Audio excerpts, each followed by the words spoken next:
7 నక్షత్రములు గలవాడు చెప్పు సంగతులేమనగా, నీ క్రియలను నేను ఎరుగుదును, ఏమనగా జీవించున్నామనే పేరు మాత్రం ఉన్నది కానీ నీవు మృతుడవే. చాలమైనటువంటి ఈ 2 భాగాలను ప్రభాషించి దీవించునుగాక. ఇక్కడ మరి తిమోతిలో పౌలు రాస్తూ ఒక మాట రాస్తున్నాడు, జీవంగల సంఘము అనే మాట రాస్తున్నాడు. అది యోహాను పత్రికలో యోహాను యొక్క రాసిన ప్రకటన గ్రంథంలో మరి నీవు జీవించున్నావని పేరు మాత్రం ఉన్నది కానీ మృతుడవే అంటూ ఉన్నాడు సార్దీసు సంఘాన్ని గురించి. కాబట్టి ఇప్పుడు దేవుని యొక్క వాక్యములో ఈ దినాల్లో మనం ధ్యానిస్తుంది ఏంటంటే, పోయినసారి దైవ సేవకులకు ఎలాంటి యొక్క పునాది ఉండాలి, మరి ఆ విషయాన్ని మనము ధ్యానిస్తూ వచ్చాం. ఆ తర్వాత దేవుని సంఘానికి ఎలాంటి పునాది ఉండాలి అనే విషయాన్ని గురించి ధ్యానిస్తూ వచ్చాం. మరి ఈరోజు సంఘాలు ఎలాగా ఉన్నాయి, ఎన్ని రకాల సంఘాలు ఉన్నాయి, ఏ సంఘము వాక్యానుసారమైన సంఘం, ఏ సంఘములో దేవుడు పనిచేయగలడు, ఏ సంఘము ప్రభు వస్తే మరి ఎత్తబడగలదు. కాబట్టి వీటిని గురించి ఈరోజు మనం కొంత మరి ధ్యానిస్తాం. అందుకనే రెండిట్లో కూడా 2 విషయాలు మనం జ్ఞాపకం చేసుకున్నాం. ఒకటి, జీవంగల సంఘము అంటున్నాడు పౌలు రాస్తూ తిమోతికి, తిమోతి జీవంగల సంఘములో జనులు ఎలాగో ప్రవర్తించవలనో నీకు తెలియను అంటూ ఉన్నాడు. అంటే దాని అర్థం ఏంటి? ఒకటి, జీవంగల సంఘము అనేది ఒక విషయం తెలుసుకున్నాం. ప్రకటన గ్రంథంలో ఇంకో మాట ఏం రాస్తున్నారంటే, ప్రకటనలో మరి ఆయన చెప్పిన మాట, నీవు జీవిస్తున్నావని పేరున్నది కానీ నీవు మృతుడివే అంటున్నాడు సార్ధిక సంఘాన్ని గురించి రాస్తూ. అని ఒక సంఘము మృతమైనదిగాను, ఒక సంఘము జీవంగల సంఘముగాను దేవుని వాక్యంలో మనం చూస్తూ ఉన్నాం. కాబట్టి ప్రియులారా, మనము ఈ రెంటిలో ఉన్నటువంటి వ్యత్యాసాన్ని కొంత వాక్యం ద్వారా ధ్యానిస్తే కానీ మనకు తెలియదు. ప్రకటన గ్రంథంలో మరి 7 సంఘాలను గురించి 2వ అధ్యాయంలో 3వ అధ్యాయంలో రాయబడుతూ వచ్చినాయి. 2వ అధ్యాయంలో 3వ అధ్యాయంలో కూడా 7 సంఘాలను గురించి, 7 సంఘాల్లో ఉన్నటువంటి యొక్క మంచితనాన్ని గురించి, 7 సంఘాల్లో ఉన్నటువంటి ఆత్మీయతను గురించి, 7 సంఘాల్లో ఉన్నటువంటి బలహీనతను గురించి, 7 సంఘాల్లో ఉన్నటువంటి యొక్క వాక్యానికి భిన్నమైన విషయాల గురించి దేవుడు అపోస్తలుడైనటువంటి యోహానుకు ప్రత్యక్షతలో ఆయన చూపిస్తూ వచ్చారు. ఈ 7 సంఘాల్లో కూడా ప్రతి సంఘం మీద ఒక నింద, నేరం అనేది మోపుతూ వచ్చాడు దేవుడు. అయితే 2 సంఘాలకు మాత్రము నింద, నేరం అనేది లేదు. ఒకటి ఫిలదెల్ఫియా సంఘము, రెండవది స్మరణ సంఘము. ఈ 2 సంఘాలకు మాత్రము దేవుడు ఏమాత్రము నేరం మోపినటువంటి సంఘాలు ఇవి 2. మొదటి సంఘము ఎఫెసీ సంఘము, చివరి సంఘము లవోడికియా సంఘము. ఎఫెసీ అంటే అర్థం ఏంటంటే కోరదగినటువంటిది అని అర్థం. అంటే దేవుడు కోరుకోగలిగినటువంటి యొక్క స్థాయిలో ఉన్న సంఘము అనే అర్థం అన్నమాట. లేక సహోదరు యొక్క ప్రేమ అనేటటువంటి అర్థాన్ని అది తెలియజేస్తూ ఉంటున్నది. అలాగే చివరి యొక్క లవోదికే అనగా దాని యొక్క భావం ఏమనగా, లవోదికే అనగా ప్రజా పరిపాలన అనే అర్థము. అనగా ప్రజలు దానిని పరిపాలిస్తారు అనే విషయాన్ని గురించి అక్కడ రాయబడుతూ వచ్చింది. కాబట్టి ఈ 2 మరి ఒకటేమో ప్రారంభములో ఆత్మీయంగా పరిశుద్ధాత్మ దేవుడు ప్రారంభించినటువంటి యొక్క ఆ పరిచర్య లవోదిక సంఘములోకి వస్తే మనుషుల ద్వారా ముగించబడుతూ వచ్చింది. అందుకనే ప్రతి సంఘానికి కూడా దేవుడు ఒక హెచ్చరిక ఇస్తూ వచ్చాడు. ఎఫెసీ సంఘానికి అన్నాడు, నీవు కానీ మారు మనసు పొందకపోతే, నేను చెప్పిన మాట వినకపోతే నీ యొక్క దీపస్తంభాన్ని తీసివేస్తానని చెప్పాడు. అలాగే లవోదిక సంఘానికి చెప్తూ, నీవు కానీ మారు మనసు పొంది మరి మంచిగా ఆత్మీయంగా ఉండకపోతే నా నోటిలో నుండి నిన్ను ఉమ్మి వేస్తాను అని చెప్పేసినాడు. చాలా తీక్షణమైనటువంటి విషయం. అన్ని సంఘాలే మరి ఒక సంఘాన్ని గురించి ప్రభు ఇలాగా చెప్తున్నాడు. అదే ఫిలదెల్ఫియాలో ఉన్న సంఘాన్ని గురించి చెప్తూ, నీకు కొంచెమే శక్తి, ఆయన నా నామం కొరకై నువ్వు ధైర్యంగా నిలబడుతున్నా, నీకు కలిగింది గట్టిగా పట్టుకో, నేను నీకు మరి శ్రేష్టమైనటువంటి యొక్క బహుమానాలు పరలోకలు ఇస్తానని దేవుడు సెలవిస్తూ వచ్చినాడు. కాబట్టి ప్రియులారా, సంఘాలు అనే విషయాల్లో ఈ రోజున మనము కొంత లోతుగా ధ్యానించబోతూ ఉన్నాం. అసలు సంఘం అంటే ఏమిటి? ఇంగ్లీష్లో ఏమంటారంటే చర్చ్ అంటారు, తర్వాత హిందీలో ఏమంటారంటే కలసి అంటారు, తెలుగులో ఏమంటారంటే సంఘము అంటారు. చాలామంది సంఘం అనుకుంటే ఈ బిల్డింగ్ ఏమో అనుకుంటారు. ఒకవేళ ఈ బిల్డింగ్ అంతా కూడా సంఘమేమో, లేకపోతే మామూలు మానవుల యొక్క కట్టడాలు సంఘాలేమో. అవి కాదు సంఘాలంటే. అది మరి గ్రీక్ హెబ్రీ భాషలో సంఘం అంటే అర్థం ఏంటంటే దాన్ని ఎక్లీషియా అంటారు. ఎక్లీషియా అంటే అర్థం ఏంటంటే పిలువబడినటువంటి వారు అని అర్థం. ఇప్పుడు పిలువబడినటువంటి వారు ఎక్కడి నుండి పిలువబడ్డారు వీళ్ళు అని మనం గమనించినట్లయితే, వాళ్ళు పాపము నుండి బయటికి పిలువబడ్డారు, లోకములో నుండి బయటికి పిలువబడ్డారు, ఆచారాల నుండి బయటికి పిలువబడ్డారు, శైతాన్ నుండి బయటికి పిలువబడ్డారు, ఆఖరికి అగ్నిగుండా నుంచి కూడా వాళ్ళు బయటికి పిలువబడినటువంటి వారు. అందుకనే ప్రియులారా, సంఘము అంటే పిలువబడినటువంటి యొక్క గుంపు. కాబట్టి ఎంతోమంది మేము సంఘం అని చెప్పుకుంటారే కానీ ఈ లక్షణాలు వాళ్ళలో ఉండవు. అందుకని మనము పిలువబడినటువంటి వారము. కాబట్టి అందుకని ఈ విషయాలు రాస్తూ ఇక్కడ ఈ సంఘాన్ని గురించి రాసినటువంటి 2 మాటలు ఇక్కడ ఉపయోగించినారు. మొదటి మాట ఏమిటంటే, ఆయన ఉపయోగించిన మాట ఏంటంటే జీవం గల సంఘము. రెండవది ఏంటంటే మృతమైనటువంటి యొక్క సంఘము. కాబట్టి ఇప్పుడు దేనిని మనం జీవం గల సంఘం అంటాము, దేనిని మృతమైనటువంటి సంఘం అంటాం. అధికారం మనకు లేదు, కానీ దేవుని యొక్క వాక్యం ద్వారా మనం అర్థం చేసుకోవాలి. దేనిని మనం జీవం గల సంఘం అనగలము, దేనిని మనము జీవం లేని సంఘం అని అంటాం. ఎందుకంటే లోకంలో ఎన్నో సంఘాలు ఉన్నాయి కదా. మా సంఘం గొప్ప, మా సేవకుడు గొప్ప, మా పాస్టర్ గారు గొప్ప, మాది గొప్ప అంటున్నారు. మాది గొప్ప మీది గొప్ప కాదు, కానీ దేవుని వాక్యంలో ఉన్నటువంటి సత్యాన్ని మనం చూద్దాం. అప్పుడు మనకు కొంత అర్థమైపోతుంది. దేవుని యొక్క వాక్య ప్రకారం సంఘము అనగా ఎలాగా ఉండాలి, ఏది జీవంగల సంఘము, ఏది జీవం లేని సంఘము, ఏది వాక్యానుసారం సంఘము, ఏది వాక్యానుసారంగా ఉన్నటువంటి సంఘము, ఏ సంఘములో ప్రభు పనిచేస్తాడు, ఏ సంఘములో ప్రభు పనిచేయడు, ఏ సంఘములో ఎత్తబడుతూ ఉంటున్నది, ఏ సంఘం విడబడుతున్నదో ఈ రాత్రి కాల సమయంలో కొన్ని విషయాలు మనం చూద్దాం. మొట్టమొదటి విషయానికి వద్దాం. సంఘానికి మొట్టమొదటిగా గొప్ప సత్యం ఏమిటంటే దైవ సేవకులు ఉండాలి అనేది దేవుని యొక్క వాక్య సత్యం. చూడండి, ఎఫెసీ రాసిన పత్రికలో ఆ మాటలు మనం గమనించుకుందాం. ఎఫెసీ రాసిన పత్రికలో 4వ అధ్యాయము 13వ వచనము చదవండి ఎవరైనా. 4:13.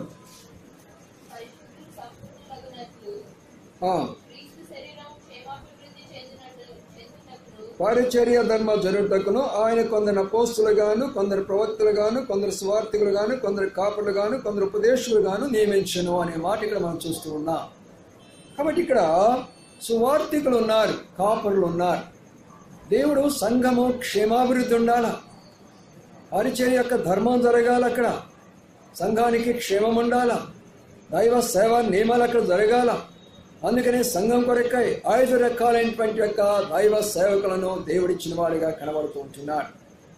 ప్రియులారా, ఈనాడు ఎంతో మంది మరి ఈ యొక్క వాక్యాన్ని ప్రక్కన పెట్టేసేసి ఏమంటారంటే సంఘములో అనగా దైవ సేవకులకు అవసరత లేదండి, మేమే చేసుకుంటామండి ఆ పని అంటారు. అది కరెక్ట్ కాదు. జీవంగల సంఘానికి మొట్టమొదటి యొక్క మరి సేవ దీని కొరకై దైవ సేవకుల ద్వారా ఆ సంఘము దేవుడు కడతాడు. దైవ సేవకుల ద్వారా ఆ సంఘము అభివృద్ధిలోనికి వస్తుంది. దైవ సేవకుల ద్వారా ఆ సంఘము సిద్ధపరచబడుతుంది. దైవ సేవకుల ద్వారా ఆ సంఘము ప్రభు రాకడ కొరకై ఎదురు చూస్తూ ఉంటూ ఉన్నది. అందుకని మొదటి విషయము దైవ సేవకులు. చూడండి ప్రియులారా, కాబట్టి మొట్టమొదటిగా దైవ సేవకులు లేనటువంటిది జీవం లేనటువంటి యొక్క సంఘం అని గుర్తుంచుకోవాలి. వాళ్ళు ఎంత చక్కగానో వాక్యం చెప్తారు, పుస్తకాలు చదువుకుంటారు, లేకపోతే అనేకమైనటువంటి యొక్క మరి రకరకాల విషయాలన్నీ కూడా మరి కలెక్ట్ చేసుకుని వచ్చి ప్రజలను మెప్పించడానికి కొరకై ఎన్నో రకాలుగా వాళ్ళని గుంపులుగా చేరుస్తారు. మేమే దైవ సేవకులు అని చెప్పుకుంటారు. అది జీవం లేనటువంటి యొక్క సంఘం. చూసారా? అందుకనే ప్రభు అన్నాడు, నేనే మొట్టమొదటి కాపరిని. ఆయన ప్రధాన కాపరి. ఆ తర్వాత సంఘానికి అని కొంతమంది కాపరులు ఇచ్చారు. కాపరులైన సంఘాలు ఈ దినాలు ఎంతోమంది ఉన్నాయి. చూసారా? చాలా స్థలాల్లో వాళ్ళు అంటారు, అయ్యా మాకు కాపరు లేరండి, మా పాస్టర్ గారు లేరండి, మేమే నడుపుకుంటున్నామండి అన్నారు. మీరు నడుపుకోవడానికి కారణం ఏంటి? అక్కడ సేవకులు లేకనా? ఒకవేళ అదేమన్నా మరి అండమాన్ నికోబార్ లాంటి స్థలమా? మరి ఒకవేళ అదేమన్నా ప్రజలు రానటువంటి స్థలమా? దైవ సేవకులు వచ్చి బోధించలేనటువంటి స్థలమా? అందుకనే ప్రియులారా, మొట్టమొదటిగా మనం జ్ఞాపకం చేసుకునేది దేవుని యొక్క సంఘం అని పిలువబడాలన్నప్పుడు దైవ సేవకులతో ఆ కార్యక్రమము ప్రారంభించబడాలి అనే సత్యాన్ని మనం జ్ఞాపకం చేసుకోవాలి. రెండవదిగా, జీవనైనటువంటి యొక్క సంఘంలోకి వస్తే ఇక్కడ సేవకులు లేకపోగా ఇంకొక విషయం ఉంటుంది అక్కడ. ఏమిటి ఆ విషయాన్ని మనం గమనించినట్లయితే, వారు దేవుని యొక్క పిలుపు లేకుండా సేవ చేసేటటువంటి వారు సేవ చేస్తారు, కానీ దేవుని యొక్క పిలుపు వాళ్ళకి లేదు. అనగా ఏదో ఒక రకంగా ఒక కాలేజ్ బైబిల్ కాలేజీలో చదువుకునే సర్టిఫికేట్ తెచ్చుకుంటారు, నేను పాస్టర్ గారిని అని చెప్పుకుంటారు. లేకపోతే నాకు ఉద్యోగం రాలేదు, ఇదైనా సేవ చేస్తాను, నేను ఒక పాస్టర్ గారిని అని చెప్పుకుంటారు. కొంతమంది రిటైర్ అయిపోతారు. మరి రిటైర్ అయిపోతే ఇంకా వేరే పని ఉండదు, ఆయన దేవుని పని చేస్తాడు, నేనే పాస్టర్ గారు అని చెప్తారు. కాబట్టి అది జీవము లేనటువంటి యొక్క సంఘం క్రిందకు వస్తారు. ప్రభు పిలిచినటువంటి వారు, ప్రభు పంపించినటువంటి వారు దేవుని సేవ కొరకై ప్రభు పంపించాలి, దేవుని సేవ కొరకై ప్రభు పిలవాలి. వారు దేవుని మీద ఆధారపడుతూ విశ్వాసం మీద జీవిస్తూ ఆత్మల యొక్క భారముతోటి ఈ లోకంలో పనిచేస్తూ వస్తారు. అనుదినము వారు దేవుని యొక్క సిలువనెత్తుకొని కష్టాలైన, శ్రమలైన, బాధలైన, ఇరుకులైన, ఇబ్బందులైన, నిందలైన, అవమానాలైన వీటన్నిటిని కూడా ఎదుర్కొంటూ వారు అనేక ఆత్మల కొరకై ప్రభు ద్వారా మేము పిలువబడ్డాం, ప్రభు ద్వారా పంపించబడ్డాం, విశ్వాసం మీద ఆధారపడుతున్నాం, విశ్వాసం మీద సేవ చేస్తున్నామని వారి యొక్క సాక్ష్యాన్ని మనం చూడగలుగుతూ ఉంటున్నాం. ఇప్పుడు జీవనైనటువంటి వారి యొక్క సంఘములో మొట్టమొదటిగా చెప్పిన రీతిగా వారికి దైవ సేవకులే ఉండరు.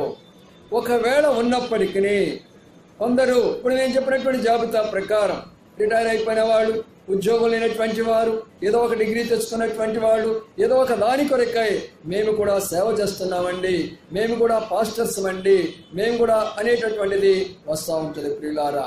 అందుకనే ప్రభు చెప్పినాడు, ఏది జీవం కలిగినటువంటి సంఘము, ఏది జీవం లేనటువంటి సంఘం. మూడవది, జీవం లేనటువంటి దానిలో దైవ సేవకులు ఉండరు, కానీ అక్కడ కొంతమంది పెద్దలు అనే పేరుతోటి సంఘాలను నడిపించుకుంటూ ఉంటారు. పెద్దలనే మాట దేవుని యొక్క వాక్యంలో స్ట్రిక్ట్ గా దైవ సేవకులను ఉద్దేశించే చెప్పబడింది. పాత నిబంధన కాలంలో ఈ పెద్దలనేది ఇశ్రాయేలుకు సంబంధించినటువంటి విషయం. క్రొత్త నిబంధన కాలంలో పరిశులకు, శాతులకు సంబంధించినటువంటిది ఈ పెద్దలనేటటువంటిది. మరి అపోస్తుల కార్యంలో పెద్దలన్నారు కదా, అది దైవ సేవకులను ఉద్దేశించినటువంటి ఉద్దేశము.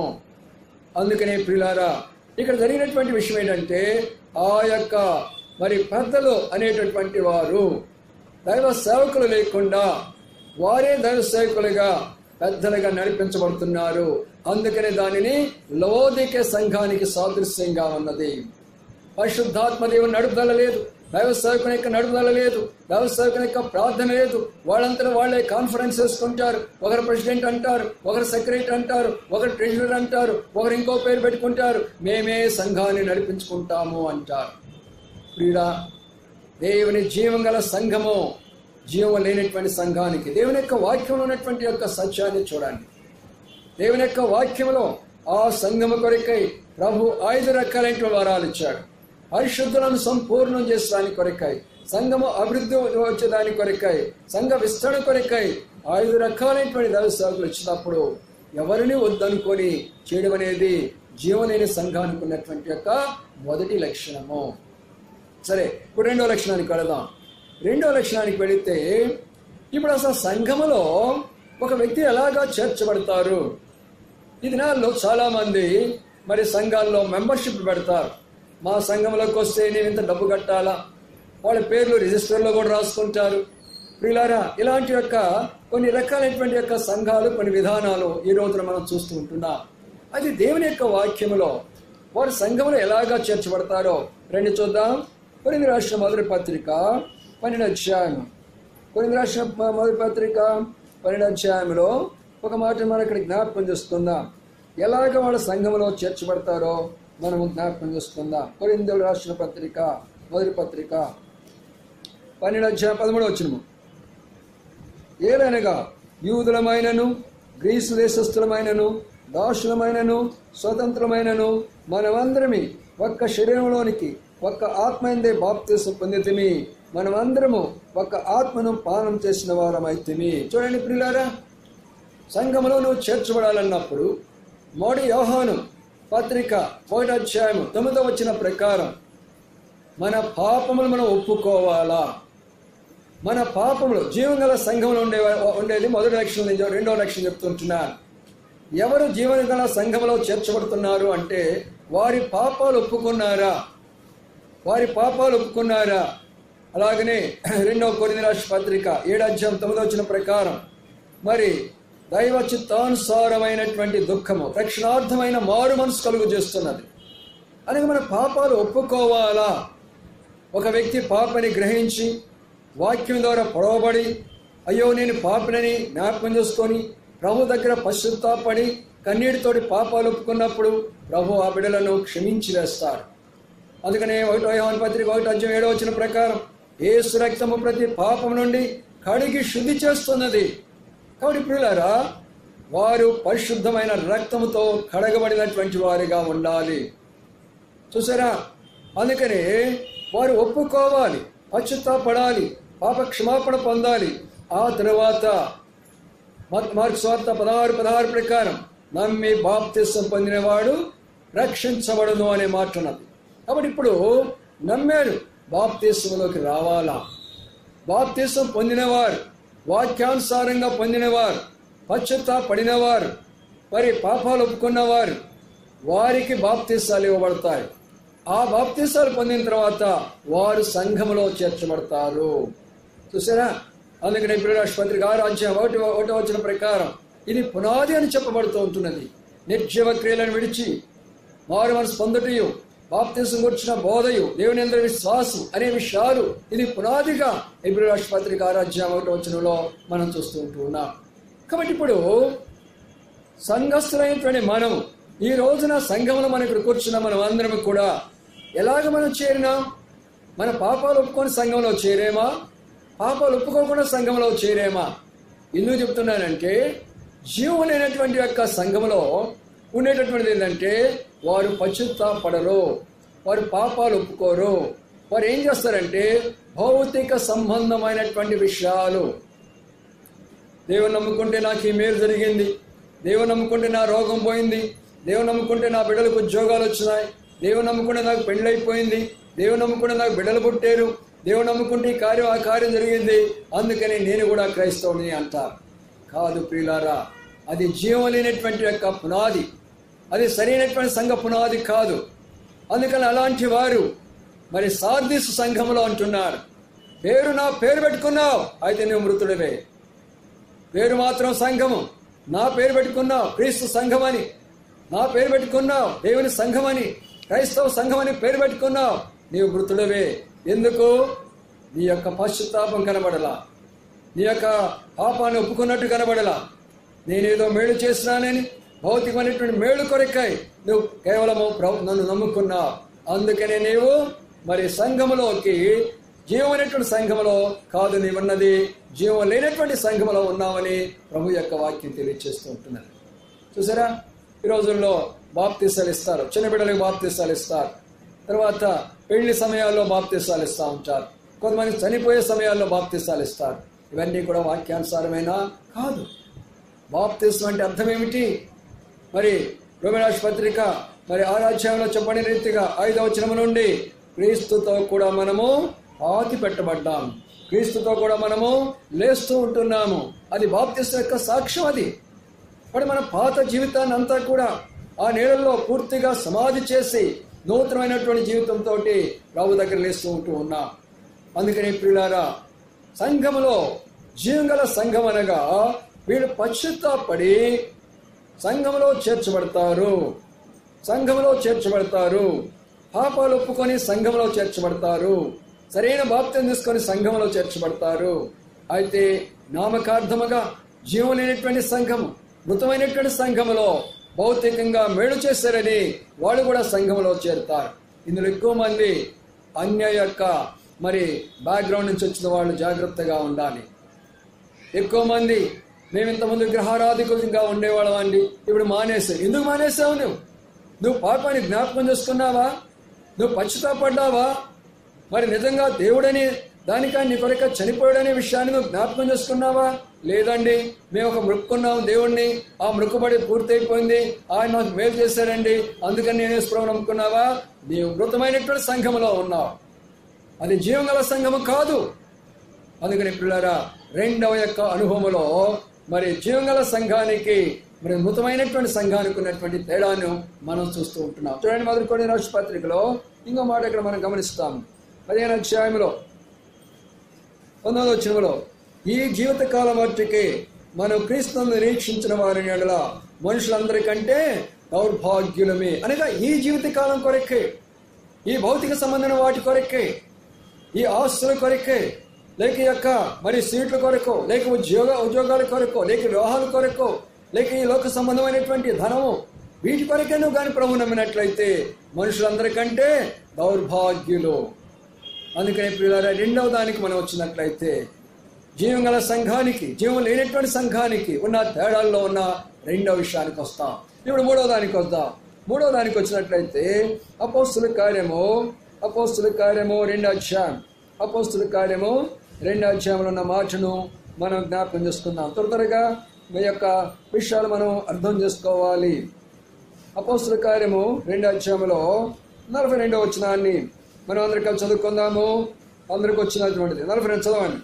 వీరు అపోస్తుల బోధయందును, సహవాసమందును, రొట్టె విరుచుడి అందును, ప్రార్థన చేయడం అందును ఎడతెగకుండిరి. చూసారా ప్రియులారా, ఇక్కడ మూడో విషయంలోకి వస్తే నిజంగా రక్షించబడ్డ వాళ్ళు, నిజంగా బాప్తిసం పొందిన వాళ్ళు జీవగల సంఘములో వారు ఎలాగా ఉంటారంటే ఎడతెగక అపోస్తుల యొక్క బోధ అనగా బైబిల్ పఠనములో ఉంటారు. అపోస్తుల యొక్క ప్రార్థన అనగా సంఘం యొక్క ప్రార్థనలో ఉంటారు. రొట్టె విరుచుట అనగా ప్రభు బల్లను జ్ఞాపకం చేసుకుంటారు. ఎడతెగకుండా వారంలో ఈ 3 కార్యక్రమాలు జరిగించేటటువంటిదే జీవంగల సంఘము అనే దానికి గుర్తుగా ఉంది. చూసారా, వీరు రక్షించబడ్డారు, బాప్తిసాలు పొందారు, మందిరానికి వచ్చారు. అయ్యో, ఎప్పుడు నేను వెళ్తానా, దేవుని వాక్యాన్ని వింటానా, నా విశ్వాసాన్ని పెంచుకుంటానా, ఎప్పుడు వెళ్ళి ప్రార్థన చేసుకుంటానా, నా సమస్యలు తొలగించుకుంటానా, ఎప్పుడు దేవుని యొక్క ఇంటికి వెళ్ళి ఆయన యొక్క రక్తంలో, ఆయన యొక్క రొట్టెలో పాలు పొందుతానా, ఆ పరిశుద్ధతలో నీకు ఎదుగుతానా అనే ఆశతోటి వీరు ఎదుగుతూ ఉంటారు. జీవంగల సంఘంలో ఉన్నటువంటి సభ్యులు. అయితే జీవం లేని వాళ్ళు ఎలాగుంటారు? వారానికి ఒక్కసారి కనపడతారు దేవుని యొక్క మందిరంలో. ఆదివారం క్రైస్తవులు వీళ్ళు, ఆదివారం యొక్క శ్వాసులు వీరు. అందుకనే సంఘంలో ఉన్న వాళ్ళందరూ కూడా ప్రభు లెక్కించుకోడు. ప్రియులారా, నీవు నా పేరు పెట్టుకున్నావు కానీ నువ్వు మృతుడివే. నీ క్రియల ఆయుధులు సంపూర్ణంగా లేవు. నీ క్రియలు కొన్ని చనిపోయినాయి, ఇంకా కొన్ని చనిపోవడానికి సిద్ధంగా ఉన్నాయి. నువ్వు మారు మనసు పొందాలని ప్రభు యొక్క మాటలు చదివిస్తూ ఉంటున్నాయి. చూసారా, అందుకనే వీరు ఎలాగా ఉంటారంటే కేవలము ఆదివారం వస్తారు, ఆ చెప్పిన మాట ఏదో కొద్దిగా వింటారు, ఆ తర్వాత వాళ్ళ ఇంటికి వెళ్తారు, వారం అంతా వాళ్ళ పనులే. అందుకనే అది ఎలాగా జీవంగల సంఘం అవుతుంది. అందుకనే జీవంగల సంఘము తిమోతికి రాస్తున్నాడు, జనులు ఎలాగా ప్రవర్తించాలో ప్రియ సహోదర సహోదరి, దేవుని యొక్క బిడలంగా దేవుని యొక్క సంఘంలో మనం ఎలాగా ప్రవర్తించాలో అనే దానికి రాస్తూ ఉంటున్నాడు. ఎంతో మంది బాప్తిసాలు తీసుకున్నారు. ఇక్కడ కూడా ఏది వాళ్ళందరూ కూడా రాలేకపోతున్నారు. ఎందుకంటే జీవం లేదు వాళ్ళలో, మృతమైపోతున్నారు, అనగా ఆత్మీయంగా మరణ స్థితిలోకి వెళ్ళిపోతున్నారు. అందుకనే అది మూడో విషయాన్ని మనం గమనిస్తే, ఏది జీవంగల సంఘమా, ఏది జీవం లేనటువంటి సంఘమా. ఏ సంఘం ప్రభు వచ్చినప్పుడు ఎత్తబడుతుందా, ఏ సంఘం ప్రభు వచ్చినప్పుడు విడబడుతున్నదా, అది మూడో విషయాన్ని చూస్తున్నాం. ఇప్పుడు నాలుగో దానికి వచ్చినట్లయితే రోమన్ రాష్ట్ర పత్రికలో ఒక మాట చూసుకుందాం. రోమన్ రాష్ట్ర పత్రికలో నాలుగో విషయాన్ని ఇక్కడ గమనిస్తే ఏమైతుందో చూద్దాం. వాక్యాధారంగా మనం మాట్లాడుకుంటూ పోదాం. అప్పుడు మనకు ఏ యొక్క అనుమానం రాకూడదు. ఈ బైబిల్ పట్టణంలో రోమన్ రాష్ట్ర పత్రిక 12 అధ్యాయంలో ఉన్న చక్కని మాట మనం జ్ఞాపకం చేసుకుందాం. చూడండి, 4వ వచనము. ఒక్క శరీరంలో మనకు అనేక అవయములు ఉండినను ఆయమలన్నిటికీ ఒక్కటే పని ఎలాగుండదో అలాగే అనేకమైన మనము క్రీస్తులో శరీరంగా ఉండి ఒకరికొకరము ప్రత్యేక అవలమై ఉన్నాము. మనకు అనుగ్రహింపబడిన కృప చొప్పున వేరు వేరు కృపావరం కలిగిన వారై ఉన్నాం కనుక ప్రవచన వారైతే విశ్వాస పరిమాణం చొప్పున ప్రవచింతము, పరిచర్యైతే పరిచర్యలోను, బోధించేవాడైతే బోధించడంలోను, హెచ్చరించేవాడైతే హెచ్చరించడంలోను పని కలిగిందము. చూడండి ప్రియులారా, జీవంగల సంఘంలో ఉండే మరొక రహస్యం ఏమనగా ఇక్కడ ఎప్పుడు పరిచర్య ధర్మం జరుగుతూ ఉంటుంది. దేవుని యొక్క సంఘములో మరి రక్షించబడినటువంటి బిడ్డలకు, బాప్తిసాలు పొందినటువంటి బిడ్డలకు దైవ సేవకులు లేక మరి వారి మీద చేయబెట్టి ప్రార్థన చేసినప్పుడు దేవుడు ఏం చేస్తారంటే వారికి కొన్ని వరాలు వాళ్ళకి ఇస్తారు. ఆ వరాలు ఉపయోగించుకుంటూ ఉంటారు. జీవంగల సంఘంలో ఉన్నటువంటి యొక్క సభ్యులు, జీవ సంఘంలో ఉన్నటువంటి సహోదర సహోదరులందరూ కూడా వారి వరాలు వారు ఉపయోగించుకుంటారు. కొంతమంది సండే స్కూల్కి మరి బాగా వాళ్ళకి ప్రభు ఇచ్చిన వరాన్ని బట్టి సండే స్కూల్ తీసుకుంటూ ఉంటారు. కొంతమంది మరి యవనస్తుల కోరికను తీసుకుంటూ ఉంటారు. కొంతమంది సహోదరు యొక్క పరిచయం తీసుకుంటారు. కొంతమంది చక్కగా చాపరేయటము, మైకులు పెట్టడము, లైటింగ్ అరేంజ్ చేయడము, అది వారి యొక్క పరిచర్య. కొంతమంది చక్కని వంట తయారు చేస్తూ ఉంటారు, అది వారి యొక్క పరిచర్య. కొంతమంది చక్కని పాటలు పాడుతూ ఉంటారు, అది వారి యొక్క పరిచర్య. కొంతమంది వాక్యాన్ని బోధిస్తూ వస్తారు, వారి యొక్క పరిచర్య. కొంతమంది తర్జుమా చేస్తూ ఉంటారు, అది వారి యొక్క పరిచర్య. చూడండి ఎంత గొప్ప విషయమో. మనకున్నటువంటి వరాలన్నీ కూడా ఉపయోగించేదే జీవంగల సంఘము. భక్సింగ్ గారు మరి యొక్క ప్రత్యక్షం తీసుకురాక మునుపు ఏ సంఘములో కూడా ఎవరిని అసలు పాడడానికి కానీ వాక్యం చెప్పేదానికి అనుమతి ఉండేది కాదు. కేవలము ఒక డిగ్రీ సర్టిఫికెట్ ఉన్న వాళ్ళు మాత్రమే బోధించాలా, లేక ఒక కార్యాన్ని నడిపించాలా. ప్రియులారా, ఇక్కడ మన విషయాన్ని గమనించినట్లయితే జీవంగల సంఘములో పరిచర్య ధర్మం జరుగుతూ ఉంటున్నది. పరిచర్య ధర్మం జరుగుతూ ఉంటున్నది. ఎవరి యొక్క పని వాళ్ళు చేస్తూ పోతూ ఉంటున్నారు. ఇక్కడ రాకమనుపు ఇవన్నీ సిద్ధపరచబడినారు. ఎట్లా? ఎవరికైతే ప్రభు తలాంతి ఇచ్చాడో అదంతా ఏర్పాటు చేయబడుతుంది. అట్లనమాట ప్రభు యొక్క సంఘములో, జీవంగల సంఘములో పరిచర్య ధర్మం కొనసాగుతూ వస్తుంది. అదే జీవలేని సంఘము, ఈ విశ్వాసులు ఎలాగుంటారు, ఈ క్రైస్తులు ఎలాగుంటారు, మనకెందుకు గొడవ, ఆదివారం పోదాము, కొంచెం అక్కడ కూర్చుందాం, వీలైతే వెనక్కి కూర్చుందాం, ముందు కూర్చుందాం, ఎక్కడో కాసేపు కూర్చొని వచ్చేస్తాం. వాళ్ళు ఎలాంటి వారంటే, రండి మత్తయి సువార్తలో మరొక మాట చూసుకుందాం. మత్తయి సువార్త 25వ అధ్యాయం, మత్తయి సువార్త 25వ అధ్యాయంలో జీవనైనటువంటి వారు ఉండేటటువంటి స్థితిని గురించి వాక్యంలో ఏం చెప్తుందో చూద్దాం. 25వ వచనము. కనుక నేను భయపడి వెళ్ళి నీ తలాంతును భూమిలో దాచిపెట్టి తిని, ఇదిగో నీవు తీసుకొనమని చెప్పాను. ఏం చేస్తున్నారు వాళ్ళ తలాంతులు? జీవం లేనటువంటి సంఘము, ప్రభు పని చేయనటువంటి సంఘము ఎలాగుందని ఇక్కడ మనం గమనించినట్లయితే ప్రియులారా, వాళ్ళ తలాంతులు ఏం చేస్తున్నారంట?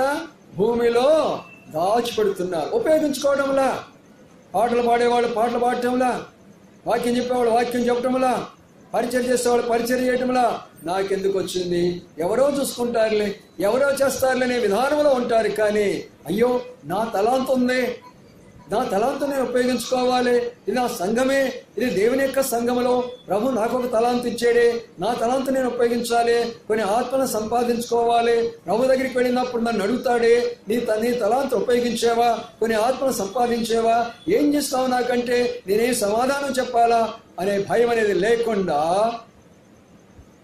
జీవించున్నావని పేరు మాత్రం ఉన్నది, కానీ నీవు మృతుడవే. చూసారా, పేరు మాత్రం చాలా గొప్ప పేరు. మా చర్చ్ అని ఎంత గొప్ప పేరో, మా సంఘం అని ఎంత గొప్ప పేరో. తలాంతులు ఉపయోగించబడుతున్నాయా? సంఘంలో తలాంతులు ఉపయోగించబడాలా? ప్రతి సహోదరుడికి సహోదరికి తలాంతులు ఉన్నాయి. వారి తలాంతులు ముందుకు రావాలా. మీ తలాంతుల ప్రకారం దేవుడు వాళ్ళను వాడుకుంటూ వస్తాడు. అందుకనే ప్రియులారా, జీవంగల సంఘానికి ఉండేటటువంటి ఒక లక్షణం ఏమనగా, వారి తలాంతులను ఉపయోగించుకొని ప్రభు దగ్గర నిలబడినప్పుడు బహుమానాలు పొందుతారు. వాళ్ళు జీవం లేనటువంటి సంఘము వాళ్ళ తలాంతులు ఉపయోగించకుండా భూమిలో దాచిపెట్టేసి ప్రభువు అడిగినప్పుడు సిగ్గుపడతారు, వాళ్ళు తలదించుకుంటారు, వాళ్ళు ఆ తర్వాత చీకటిలోకి పంపించబడతారు వాళ్ళు. అందుకని మనము జీవం గల సంఘం ఏది, జీవం లేని సంఘం ఏది, వాక్యానుసారం సంఘం ఏది, వాక్యానుసారం కాని సంఘం ఏది, ఏ సంఘంలో పరిశుద్ధాత్మ దేవుడు పనిచేస్తాడు, ఏ సంఘంలో పరిశుద్ధాత్మ దేవుడు పనిచేయడు, ఏ సంఘం ప్రభు వచ్చినప్పుడు ఎత్తబడుతుంది, ఏ సంఘం ప్రభు వచ్చినప్పుడు విడబడుతున్నది. 3 విషయాలు చూస్తూ వచ్చినాం. 4వ విషయాన్ని కూడా చూద్దాం రండి. 4వ విషయాన్ని మనం గమనించినట్లయితే అపోస్తుల కార్యం 9వ అధ్యాయం, అపోస్తుల కార్యము 9వ అధ్యాయంలో ఒక విషయాన్ని మనం ఇక్కడ జ్ఞాపకం చేసుకుందాం. అపోస్తుల కార్యము 9వ అధ్యాయంలో ఉన్న మాటను మనం జ్ఞాపకం చేసుకున్నట్లయితే ఒక మాట, అక్కడ చక్కని మాట మన కొరకై ప్రభు రాసి పెట్టినాడు. చూడండి 31వ వచనాన్ని అందరూ చదువుకుందాం. 31 కావున అందరూ చదవండి. 9:31 కావున యోదయ గలిలయ సమరయ దేశములంతటా సంఘము క్షేమాభివృద్ధి నందుచు సమాధానం కలిగి ఉండెను. మరియు ప్రభునందు భయమును పరిశుద్ధ ఆదరణ కలిగి నడుచుకొనుచు విస్తరించుచుండెను. చూడండి ప్రియులారా, జీవంగల సంఘంలో ఉన్న రహస్యం ఏంటంటే సంఘము క్షేమాభివృద్ధి నందుచు సమాధానం కలిగి ఉండెను. దైవ భయం కలిగిన సంఘం ఇది, సమాధానం కలిగిన సంఘం ఇది, అభివృద్ధిలోకి వచ్చే సంఘం ఇది, విస్తరించే సంఘం ఇది, పరిశుద్ధాత్మ యొక్క ఆదరణ పొందే సంఘం ఇది. జీవంగల సంఘానికి ఉన్న లక్షణాలు చూడండి. ఈనాడు ఏ సంఘములోనైనా సమాధానం లేకపోతే జీవం లేని సంఘమే, ఏ సంఘంలోనైనా దైవ భయం లేకపోతే జీవం లేనటువంటి సంఘమే, ఏ సంఘమైనా పరిశుద్ధాత్మ ఆదరణ లేకపోతే జీవం లేనటువంటి సంఘమే, ఏ సంఘంలోనైనా ఆత్మ అభివృద్ధి లేకపోతే జీవం లేనటువంటి సంఘమే. చాలా మంది అనుకుంటారు అభివృద్ధి అనుకుంటే, వారు ఏమనుకుంటారంటే జనసంఖ్య అనుకుంటారు అభివృద్ధి అంటే. అది కాదు వాక్యములో. మీరు ఫలించుటకును, ఎక్కువగా ఫలించుటకును, బహుగా ఫలించుటకును. చూసారా, ఫలించాలా, మనము ఎక్కువగా ఫలించాలా, బహుగా ఫలించాలా. రక్షించబడ్డా మనం ఇక ఫలభరితమైన జీవితం రావాలా. ప్రార్థన ఆరాధన చేస్తున్నాం, ఫలిస్తూ ఉంటూ ఉన్నాం, ఇతరులకు సాక్ష్యం చెప్తున్నాం, ఎక్కువగా ఫలిస్తూ ఉంటున్నాం, దేవుని కొరకు అనేక ఆత్మలు సంపాదిస్తున్నాం, శ్రమలు పడుతున్నాం, సంఘాలు ఏర్పాటు చేసుకుంటున్నాం, బహుగా ఫలిస్తూ ఉంటున్నాం. అది అభివృద్ధి అంటే. జనాలు కాదు, జనాలు ఎక్కడైనా ఉంటాయి. సర్కస్ నిండా జనాలే, సినిమా హాల్ నిండా జనాలే, మార్కెట్ నిండా జనాలే, పెళ్లిళ్ళ సమయంలో జనాలే, పుట్టిన జనాలే, చనిపోయిన జనాలే, రాజకీయ నాయకులు వస్తే జనాలే, సినిమా యాక్టర్ వస్తే జనాలే, ఎక్కడ చూసినా జనాలే. జనాలు కాదు ప్రాముఖ్యం, ఆత్మీయంగా ఎంత అభివృద్ధిలోనికి వచ్చాం. మన ప్రార్థనా జీవితం, మన ఆరాధన జీవితం, మన సేవా జీవితం, మన పరిచయ జీవితం, మన పరిశుద్ధ జీవితం, మన యొక్క సహనము, మన ఓర్పు, మనం ప్రేమతోటి నేను ఆత్మను సంపాదించినాం, ఎంతవరకు మనం ప్రయాసపడుతున్నాం, అది అభివృద్ధి అంటే. అందుకనే కొన్ని సంఘాల్లో మరి ఈ లక్షణాలు కనబడవు. చూడండి, కొన్ని రాష్ట్ర పత్రికలో వాక్యాధారంగా గడిపోతూ వద్దాము, అప్పుడు మనకు ఈ విషయాల్లో క్లియర్గా ఉంటాయి.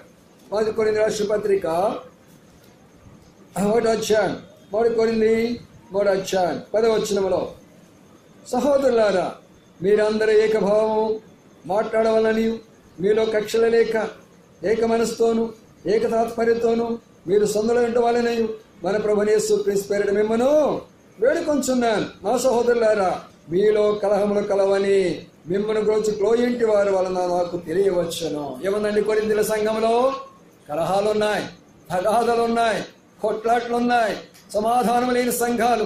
ప్రియా సహోదరా సహోదరి, మనం ఉన్నటువంటి సంఘాలు, మన వాక్యం బోధిస్తున్న సంఘాలు, మనం సిద్ధపరుస్తున్న సంఘాలు, మనం వెళుతున్నటువంటి సంఘాలు ఈ రోజున సమాధానంగా ఉన్నాయా? పేరు మాత్రం గొప్పది, మాది హెబ్రోన్ సంఘం అండి, ఎంత గొప్ప పేరు మాకి. అయితే ఎలాగున్నది? సమాధానం ఉన్నదా మనలో? సంతోషం మనలో ఉన్నదా? అయ్యో భయం మనం కలిగి ఉన్నామా? ఎంతమంది ఈ రోజున పరిశుద్ధాత్మ ద్వారా ఆదరణ పొందేవారు ఉన్నారు. సంఘం అనగా ఎంత లోతైన అనుభవంలో పరిశుద్ధత కలిగి ఉంటున్నది. దేవుడంటే భయపడే సంఘం. చూసారా, సమాధానంతో కూడినటువంటి సంఘం. పౌలుకి ఏమైనా పడుతుంది ఇక్కడ? ఆ సంఘం నిండా గొడవలే.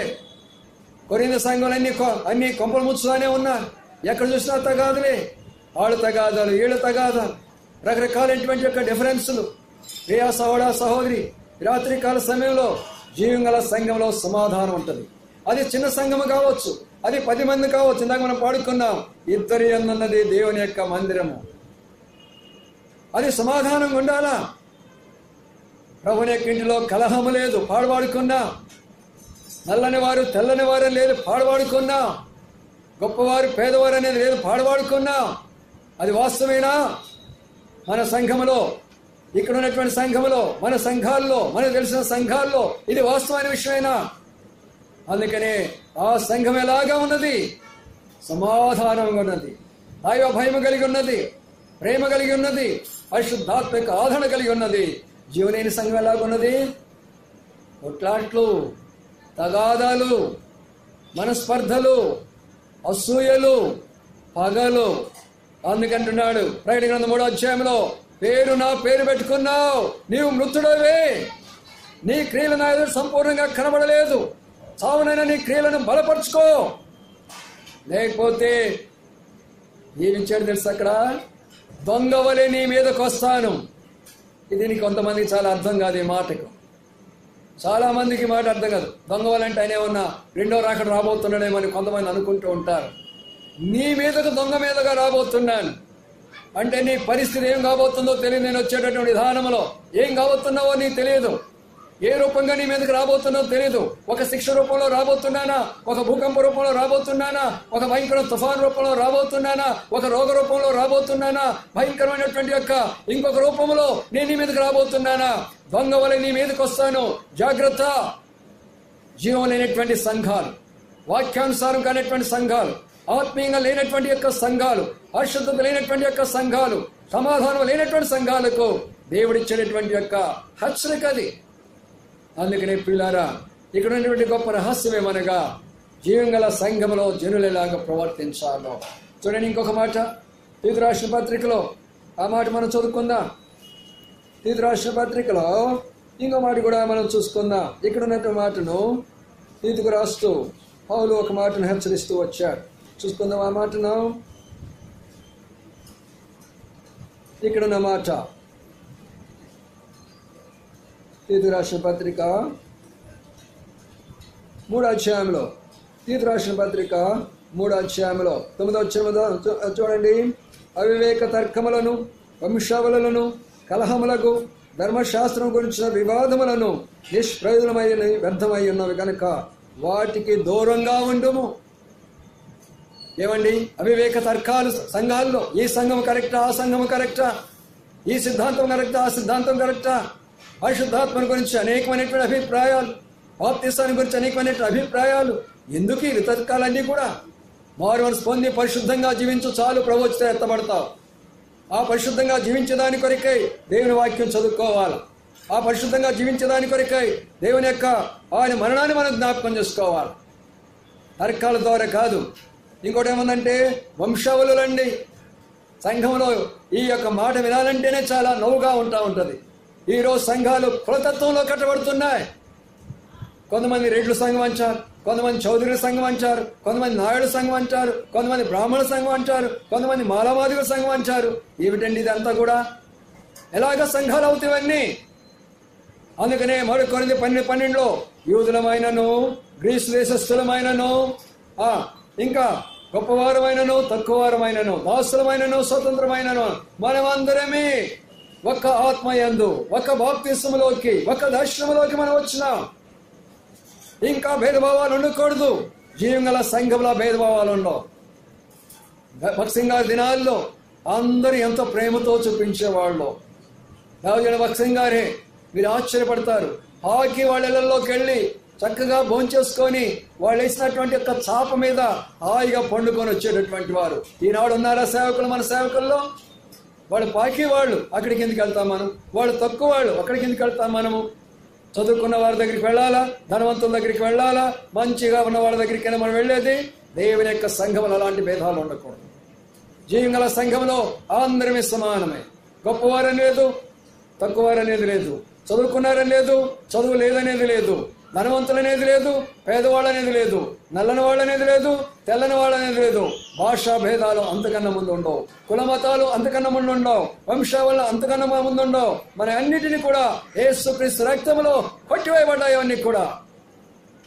ఇప్పుడు జీవలేని సంఘాల్లో వాళ్ళు ఏం చేస్తారు? మనం అందరం ఒకటి, వాళ్ళందరం ఒకటి తయారైపోతారు. సంఘాల్లోనే, సేవకుల్లోనే అనేక మంది సేవకులని గమనించాను. ఒక కుల సేవకులందరూ ఒకటి అయిపోతున్నారు, మరొక కుల సేవకులందరూ ఇంకొక వైపు అయిపోతున్నారు. అనేక సంఘాలు వాళ్ళని బట్టి అలాగైపోతూ ఉంటున్నారు. మొట్టమొదటి గమనిస్తారు, అన్నయ్య ఏ కులమో తెలుసుకుందాం. ముందు అన్నయ్య ఏ కులమో తెలుసుకుందాం. చాలా జాగ్రత్తగా అడుగుతారు. అన్నయ్య నీ పేరేం పేరు? అన్నయ్య, అయ్యా నా పేరు మోష. మీ ఇంటి పేరు చెప్తావా? ఎందుకు? కథ అంతా వస్తుంది అక్కడ. చూసారా ఎంత జాగ్రత్తగా నైపుణ్యంగా తీసుకుంటారు. ప్రియులారా, ఇదంతా కూడా శైతాను శోధన. యేసుక్రీస్తు రక్తంలో కడగబడిన బిడ్డలకు మనకి ఏ కులము లేదు, ఏ మతము లేదు, ఏ జాతి లేదు, అందరమే ఒకటే. అందుకనే యేసయ్య వచ్చినప్పుడు ఈ రాజ్యం స్థాపించబడుతున్నది. ఇప్పుడున్న రాజ్యం ఒకటే, కన్నీరు కారుస్తున్నా, ఈ రాజ్యాన్ని బట్టి బాధలు పడుతున్నా, దుఃఖపడుతున్నారు, ప్రజలు వేదన పడుతున్నారు. అయ్యో మా బ్రదర్ ఇలాగవుతున్నానని ఎక్కడెక్కడో ప్రజలు ఎన్నో విధాలుగా బాధపడిపోతున్నారు. కానీ యేసయ్య రాజ్యం స్థాపించినప్పుడు ఇలాంటి రాజ్యాన్ని మనం చూస్తాం. అందరికీ ఒకే ప్రేమ, కులాలనేది తెలియదు. ఆ రోజున అందరికీ ఒకే రకమైనటువంటి యొక్క ఆప్యాయత. వీళ్ళారా ఆ రాజ్యం కొరకు మీరు ఎదురు చూస్తూ ఉంటున్నాం. అందుకనే జీవంగల సంఘములో ఎలాగా ఉన్నారు, ఎలాగా ఉంటున్నారు, జీవం లేని సంఘములో ఎలాగా ఉంటున్నారో ఈ రెంటికి తేడాని గురించి మనం చూస్తూ వచ్చినాం. ఇంకో మాట కూడా చూసుకున్నారండి. ఇంకో మాటను మనం గమనించినట్లయితే జీవంగల సంఘంకు ఉండే మరొక లక్షణాన్ని మనం చూసుకుందాం. జీవంగల సంఘానికి ఉండే మరొక లక్షణాన్ని ఇక్కడ మనం చూద్దాము. దశలోని రాసిన పత్రిక, మొదటి దశలోని రాసిన పత్రికలో ఒక మాటను మనం జ్ఞాపకం చేసుకుందాం. దశలోని రాసిన పత్రిక, మొదటి దశలోని రాసిన పత్రికలో ఆ మాటను మనం జ్ఞాపకం చేసుకుందాం. చూడండి, ఒకటి అధ్యాయంలో, మొదటి దశలోని రాసిన పత్రిక ఒకటి అధ్యాయంలో ఉన్న మాట మనం జ్ఞాపకం చేసుకుందాము. అక్కడ ఏముందో చూద్దాం. చూడండి 7వ వచనములో, కాబట్టి మసిదోనియాలోను అకయలోను విశ్వాసులందరికీ మాదిరి అయితిరి. ఎందుకనగా మీ యొద్ద నుండి ప్రభు యొక్క వాక్యం మసిదోనియాలోను అకయలోను మ్రోగెను. అక్కడ మాత్రమే కాకుండా ప్రతి స్థలమందు దేవుని ఎడల మీ ఉన్న విశ్వాసం వెళ్ళడానికి కనుక మేమేమియో చెప్పనవసరం లేదు. పైన విషయం చూసుకుంటే 4వ వచనం, ఏలనగా దేవుని ప్రేమపడిన సహోదరులారా, మీరు ఏర్పడుతున్న సంగతి అనగా ఈ స్వార్థ మాట మాత్రమే కాకుండా శక్తితోనూ పరిశుద్ధాత్మతోనూ సంపూర్ణ నిశ్చయంతో మీ యొద్దకు వచ్చిన సంగతి మీకు తెలియను. మీ నిమిత్తం మేము మీ ఎడల ఎట్టివారమై ఉంటుమో మీరు ఎరుగుదురు. పరిశుద్ధాత్మల కలిగి ఆనందంతో గొప్ప ఉపద్రవంలో మీరు దేవుని వాక్యాన్ని అంగీకరించారు. గొప్ప ఉపద్రవములో, సంఘములో ఉపద్రవము, సేవలో ఉపద్రవము, శ్రమలతో కూడినటువంటిది జీవంగల సంఘము. అపోస్తుల కార్యము 8వ అధ్యాయం, అపోస్తుల కార్యము 8వ అధ్యాయంలో ఇంకో మాట ఉన్నది. ఆ మాట కూడా జ్ఞాపకం చేసుకుందాం. అపోస్తుల కార్యం 8వ అధ్యాయంలో ఇంకో మాట కనబడుతూ ఉంటుంది. చూడండి 1వ వచనము, ఆ కాలమందు యెరూషలేములోని సంఘమునకు గొప్ప హింస కలిగినందున అపోస్తులు తప్ప అందరూ యూదయ సమరయ దేశమునందుకు చెదరిపోయిరి. ఏమన్నాయింది ఇక్కడ? సంఘములో గొప్ప హింస వచ్చింది. జీవంగల సంఘానికి హింసలు ఉన్నాయి. ప్రజలు జీవంగల సంఘంలో కష్టపడతారు, బాధలు పడతారు, శ్రమలు పడతారు, ఇబ్బందులు పడతారు, నిందలు పొందుతారు, అవమానాలు పొందుతారు. అది జీవంగల సంఘము. అయితే వాళ్ళు ఏం చేస్తారంట? దానిలో ప్రభువును మైపరుస్తూ వస్తారు. ఉపద్రవాల్లో, వచ్చిన కష్టాల్లో, వచ్చిన రోగాల్లో, వచ్చిన బాధల్లో ప్రభు కొరకు నిలబడతారు. వాళ్ళు సంఘము హింసించబడుతూ వచ్చింది. ఏం జరిగింది ఇక్కడ? సంఘం హింసించబడిన తర్వాత ఏం జరిగింది? చెదిరిపోయిన వాళ్ళు సువార్త ప్రకటిస్తున్నారు. హింసలు వచ్చినప్పుడు, శ్రమలు వచ్చినప్పుడు ఎందుకు మరి వాళ్ళు సువార్త ప్రకటించగలిగినారు? జీవంగల సంఘం అది, వాక్యానుసారమైన సంఘం అది, ఆత్మానుసారమైన సంఘం అది, ప్రభు ఏర్పాటు చేసిన సంఘం అది. అందుకని వాళ్ళు సువార్తను ప్రకటించగలిగినారు. ఈ రోజున హింస వచ్చింది కాదు, కొంచెం కష్టం వస్తే చాలు, ఇంట్లో కొంచెం భర్త ఒక మాట అంటే చాలు, భార్య ఒక మాట అంటే చాలు, ప్రక్కన వాళ్ళు ఒక మాట అంటే చాలు, సేవకుడు ఒక మాట అంటే చాలు, ఇక పోయింది మన యొక్క విశ్వాసం ఎడబడిపోద్దో కూడా తెలియదు. బాగా ఆలోచన చేయండి. ఇక్కడ దీనికి కారణం ఏంటి? మత్తయి సువార్త. మత్తయి సువార్తలో ఈ మాటను కూడా చూసుకుందాం. మత్తయి సువార్త 7వ అధ్యాయం. మత్తయి సువార్త 7వ అధ్యాయంలో ఎందుకు ఇలాగైపోయింది అనే విషయాన్ని మనం చూసుకుందాం. మత్తయి సువార్త 7వ అధ్యాయంలో వాక్యానుసారంగా మనము ప్రతి అర్థం చేసుకోవడానికి ప్రయత్నం చేద్దాం. మత్తయి సువార్త 7వ అధ్యాయంలో మన మాట మనం జ్ఞాపకం చేసుకుందాం. 24వ వచనం. కాబట్టి నా మాటలు విని వాటి చొప్పున చేయ ప్రతివాడు బండ మీద తన ఇల్లు కట్టుకుని నా బుద్ధిమంతుని పోయాను. వాన కురిసిను, వరదలు వచ్చును, గాలి విసిరి ఇంటి మీద కొట్టిన గాని దాని పునాది బండ వేయబడింది కనుక అది పడలేదు. జీవగల సంఘంలో ఉన్న వారి మీద కూడా గాలి వచ్చును, వాన వచ్చును, వరదలు వచ్చును, ఆ ఇంటి మీద కొట్టను, అది పడిపోదు. జీవం లేని సంఘాలు ఇసుక మీద పునాది వేసుకున్నారు. వాన వచ్చును, వరదలు వచ్చును, గాలి విసిరి కొడితే కూలబడిపోయింది. కష్టం వచ్చేటప్పటికి బైబిల్ చదవడం మానివేస్తా, శ్రమకు వచ్చినప్పటికీ ప్రార్థనకు మానివేస్తా, ఇంకొకరేదో నిందేసినప్పటికీ అసలు మందిరం రానే రాము, ఇంకా ఏదైనా ఆర్థిక పరిస్థితుల్లో చాలా కష్టంలోకి వచ్చినాక దేవుడే లేడు అంటాము. ప్రియులారా, ఎవరైనా సరే ఈ జీవిత కాలం మట్టుకే నువ్వు నిరీక్షించిన మనుషులందరికంటే దౌర్భాగ్యురాలివి లేక దౌర్భాగ్యుడివి. దేవుని యొక్క మాట చెప్తుంది. ఏమంటున్నారంటే అక్కడ వాళ్ళు ఏమంటున్నారు? అక్కడ దేవుని యొక్క వాక్యంలో చూడండి ఎంత శ్రేష్టమైనటువంటి మాట ఉన్నదో. వాళ్ళ పునాది ఎలాగున్నది? వచ్చిన శ్రమలు, వచ్చిన కష్టాలు, వచ్చిన రోగాలు, వచ్చిన బాధల్లో వాళ్ళు సంతోషిస్తూ ఉంటున్నారు. పౌలుశీలలు కొట్టి వాళ్ళని కొట్టి జైల్లో పడేస్తే వాళ్ళు పాట పాడుకొని దేవుని స్తుతిస్తూ ఉంటూ ఉన్నారు. శ్రమల్లో సంతోషపడేది జీవంగల సంఘం, శ్రమల్లో ఏడ్చేది జీవం లేని సంఘము, ప్రభుని నమ్మేది జీవంగల సంఘము, ప్రభుని నమ్మలేనటువంటిది. మాట చదువుకుందాం. ఎఫెసీయులకు రాసిన పత్రిక 6వ విషయాన్ని చూడబోతున్నాం. ఎఫెసీయులకు రాసిన పత్రిక 6వ అధ్యాయం. ఇక్కడ ఉన్నటువంటి అతి శ్రేష్టమైనటువంటి యొక్క మాట, సంఘంలో ఉండవలసిన అతి శ్రేష్టమైనటువంటి మాట. 6వ అధ్యాయంలో 27వ వచనము. అటువలే క్రీస్తు కూడా సంఘమును ప్రేమించి అది కళంకమైనను మృతైనదు అట్టి మరి ఏదైనా లేక పరిశుద్ధమైనది గాను. 6వ యొక్క లక్షణము, శ్రమల గుండా వెళ్ళినటువంటి వారు 1 పేతురు రాసిన పత్రిక 1వ అధ్యాయం 5వ వచనం ప్రకారం అగ్ని లాంటి శ్రమల గుండా వెళ్ళినప్పుడు, సువర్ణంలాగా వాళ్ళు బయటకు వచ్చినప్పుడు వారి యొక్క పరిశుద్ధతలోకి వాళ్ళు దిగిపోతూ వస్తారు. ఇప్పుడు అర్థం చేసుకోనండి, శ్రమలు ఏం చేస్తున్నాయి? నీకు పరిశుద్ధత ఇస్తున్నాయి. చూద్దామా? 1 పేతురు రాసిన పత్రిక 1 పేతురు రాసిన పత్రికలో మనకు వచ్చిన శ్రమలు మనల్ని ఏం చేస్తున్నాయో 6వ విషయంలో కూడా చూద్దాం. అందుకనే పిల్లలు ఇక్కడున్న మాటలు మనకు జ్ఞాపకం చేసుకుంటే 1 పేతురు రాసిన పత్రికలో ఆ మాటను జ్ఞాపకం చేసుకుందాం. చూడండి 1వ అధ్యాయంలో ఏముంది? 6వ వచనంలో ఏమంటున్నాడు? ఇందువల్ల మీరు మీకు ఆనందించున్నారు కానీ అవసరం బట్టి నానా విధమైన శోధన చేత ప్రస్తుతం కొంచెం కాలం మీకు దుఃఖముగా ఉన్నది. నశించిపో సువర్ణము అగ్ని పరీక్షలో శుద్ధపరచబడుతున్నది కదా, దానికంటే అమూల్యమైన మీ విశ్వాసము ఈ శోధన చేత పరీక్ష నిలిచినదాయి యేసు క్రీస్తు ప్రత్యక్షమైనప్పుడు మీకు మెప్పును మహిమను ఘనత కలుటకు కారణమాయను. చూసారా ప్రియులారా, ఏం చేసినట్టు శ్రమలు మనలను పరిశుద్ధతలోకి నడిపించినాయి. అందుకనే చాలా మంది శ్రమలు పడడానికి ఇష్టపడరు. ఎంతగా శ్రమలు పడతావో అంతగా పరిశుద్ధతలోకి వస్తావు. ఎన్ని రోగాలు మన మీదకి వస్తాయో అంతగా ప్రభు మీద ఆధారపడతాం. ఎన్ని శ్రమలు మన మీదకి వస్తాయో అంతగా ప్రభు మీద ఆధారపడతాం. ఎన్ని నిందలు అవమానాలు మన మీదకి వస్తాయో అంతగా ప్రభు మీద ఆధారపడతాం. ఎన్ని కష్టాలు మన మీదకి వస్తాయో అంతగా ప్రభు మీద మనం ఆధారపడతాం. ఎంత ఆకలి దప్పిక జీవితం మనం జీవిస్తూ వస్తామో ప్రభు మీద ఆధారపడతామో అప్పుడు మనం పరిశుద్ధులంగా మార్చబడుతూ వస్తాం. చూసారా, జీవంగల సంఘంలో పరిశుద్ధత ఉంటుంది, జీవం లేని సంఘంలో అపరిశుద్ధత ఉంటుంది.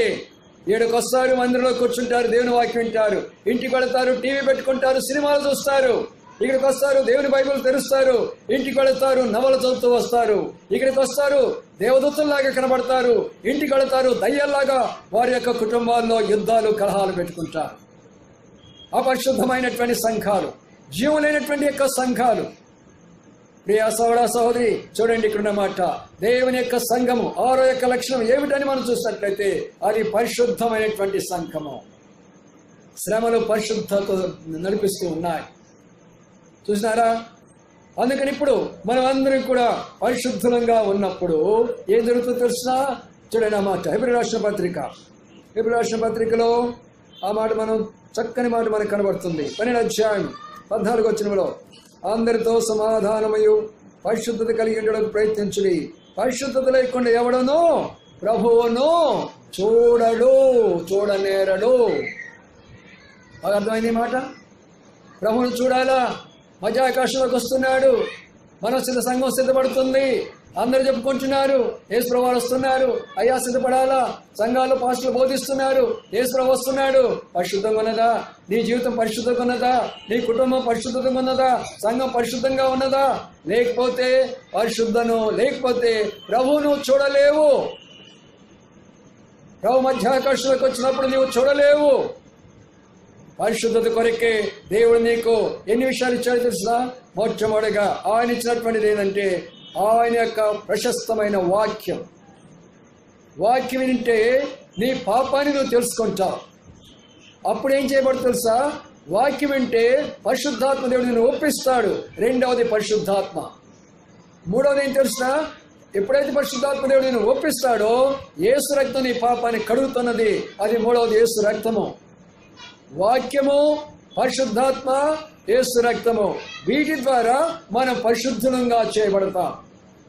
నాలుగవది, కొన్ని పత్రిక 11వ అధ్యాయంలో 28వ వచనంలో మనం పరీక్షించుకొని ఆ ప్రభు బలలో పాలు పొందినప్పుడు, పరిశుద్ధమైనటువంటి యొక్క బలలో పాలు పొందినప్పుడు, చాలా మంది అంటారు నెలకోసారి పొందితే సరిపోతలే సార్, 3 నెలలకోసారి 6 నెలలకోసారి మరి చెప్తే ఇచ్చాను. ప్రియులారా, ఇది ఏమి నీకు అనగా బలవంతంగా చేసే కార్యక్రమం కాదు. అపోస్తలులు 2:42 చదువుకోండి. ప్రతి ఒక్క ఆదివారం అక్కడ మనం చూసింది, ఆదివారం రొట్టె విరుచులకు కూడి ఉన్నప్పుడు అపోస్తలుల కార్యం 2వ అధ్యాయం 7వ వచనం ప్రకారం, మరి అపోస్తలుల కార్యం 2వ అధ్యాయం 42వ వచనం ప్రకారం ప్రార్థన ఎందుకు తక్కుంటున్నావే, వారంలో ఉపవాస ప్రార్థన అని చెప్తున్నావే, వారంలో బైబిల్ పఠనం అని చెప్తున్నావే, వారంలో పాటలు పాడిస్తున్నావే, వారంలో సందా తీసుకుంటున్నావే, ఎందుకని రొట్టె ఎందుకు నీకు చేయలేకపోతున్నారు? ఎందుకని అనగా పరిశుద్ధతను లేవని చెప్పుకుంటున్నావు. ప్రియులారా, వారముకే మన పాపాలు, మన దోషాలు ఎన్నో మనలో పేరుకొని పోయి ఉంటాయి. అందుకని ప్రభు బల దగ్గరికి వచ్చినప్పుడు మనం వాక్యం ద్వారా పరిశీలించబడ్డప్పుడు చాలా మంది అంటారు, ఇంటికాడ మనం పరిశీలించుకుంటాము, ఇంటికాడకు వచ్చి సేవకుడు నీకు వాక్యం చెప్తాడా? దేవుని యొక్క సంఘంలో దేవుడు మాట్లాడుతూ వస్తాడు. నీ పరిశుద్ధం నువ్వు చూసుకుంటే నువ్వు చాలా పరిశుద్ధుడుగా, నువ్వు చాలా పవిత్రురాలుగా కనబడతావు. ఇంటికాడ నా అంత నీతిమంతుడు లేడు, నా అంత భక్తిపరుడు లేడు, నా అంత పరిశుద్ధుడు లేడు అనుకుంటావు ఇంటి దగ్గర. ఇక్కడికి వచ్చినప్పుడు దేవుడు నిలబడి వాక్యాన్ని ఆయన దాసుల ద్వారా వాక్యం ఇస్తుంటే గడగడలాడిపోతూ వస్తా. అపోస్తలుల కార్యం 2:37 ఏముంది? ఆ పాటలు పేతురు మాట్లాడుతుంటే వాళ్ళ హృదయాలు గుచ్చుకొని పోయినాయి. అయ్యా ఏం చేయాలని అన్నారు. అందుకనే దేవునికి ఇంటికి వచ్చినప్పుడు, దేవుడు మాట్లాడినప్పుడు మన హృదయాలు గుచ్చబడినప్పుడు అప్పుడు మనం పరిశుద్ధులమా కాదని తెలుస్తుంది. అందుకని ఆదివారం వచ్చి బల దగ్గర ఎందుకు వాక్యం ఇస్తాము? కొంతమంది అంటారు ఒక వాక్యం చాలు కదా, 2 వాక్యాలు ఎందుకండి సంఘంలో?